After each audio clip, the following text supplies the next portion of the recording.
दरिया खान एडी दगा कंदो यो तो मूं सोचो ही कोनो चाचा। हाणे तू ही बुधा चाचा ने ये दुरुआ के कड़ी सजा दी। मुसा तुंहिंजा दोस्त तुंहिंजी नरम दिलीअ मां नाजायज़ फ़ाइदो पिया वठनि। जॾहिं मीर असांजो घर उजाड़ियो उन ॾींहुं हिन मीर खे गोली हणी आहे।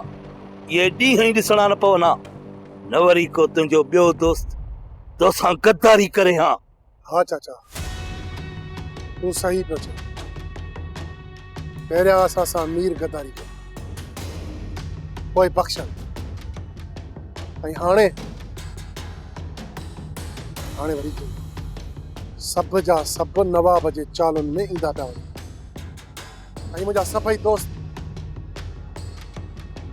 मूंखे अकेलो छॾींदा पिया वञनि। मुसा तूं अकेलो नाही, ही बहावल तोसां गॾु आहे। अकेलो बहावल 10 जो मुक़ाबलो करे सघे थो। मूंखे पहिरीं न्याणी जो खुटको उनखे मां महफ़ूज़ जॻह ते पुॼाए चुको आहियां। हाणे कतार ऐं दुश्मननि में अहिड़ो त लापारो विझंदुसि कंहिंखे बि बख़्श न कंदुसि। भूल गो इहो ॿुधा जुरायत किथां ऐं कंहिंखां कयूं? नवाब खान असां सभिनी खे पाण में वेढ़ाए अकेलो करण वारो बि इहो ई नवाब आहे ऐं असांजे दुश्मननि जी ताक़त बि इहो नवाब आहे। उन करे सभ खां पहिरियां हिन इहे नवाब खे लेटाइणो पवंदो। दुरूज करे चाचा बहावल जे साम्हूं तूं हिते मूं वटि अची हा त ईअं ज़िंदा वापसि हितां कोन वञी हा। इहो मुंहिंजो सब्र आहे जो तूं अॼु सही सलामत हितां ज़िंदा वापसि वञी पियो। ऐं हा ॿी ॻाल्हि कन खोले ॿुधी छॾ, मां एतिरो सखी बि न आहियां जो ईअं रोज़ रोज़ तोखे बख़्श करे छॾींदुसि। कॾहिं बि भुलिजी मुंहिंजे साम्हूं न अचिजांइ। मूंसां भली तूं मूंखे गोली हणी छॾ पर उन खां पहिरियां तोखे मुंहिंजी ॻाल्हि ॿुधणी पवंदी। हाणे कहिड़ी तुंहिंजी ॻाल्हि ॿुधां? मां तुंहिंजी का बि ॻाल्हि ॿुधण जे लाइ तयारु न आहियां। इन खां पहिरियां जो मां तोखे हिते पूरो करे छॾियां। वञा पहिरियां मूंसां मां वञा थो ॿीहर मां तुंहिंजी शिकिल बि कोन ॾिसंदुसि पर मूंसां इहा ॻाल्हि ॿुधी छॾ। तव्हां नवाब खान जे चालुनि जा शिकार थी विया हो।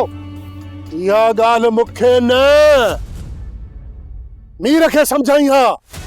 मीर खे जेको पूरी तरह इन नवाब जो गुॾो थी वियो आहे।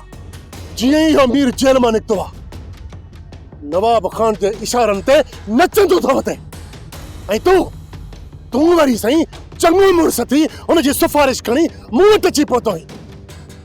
ॿुधी छॾ हाणे जेकॾहिं इहो मीर मुंहिंजे साम्हूं आयो न त कुख वारी गोली ॾींदोमांसि पर मूं कसम खणी छॾियो आहे गुरू या मां ज़िंदा रहंदुसि या वरी इहो मीर।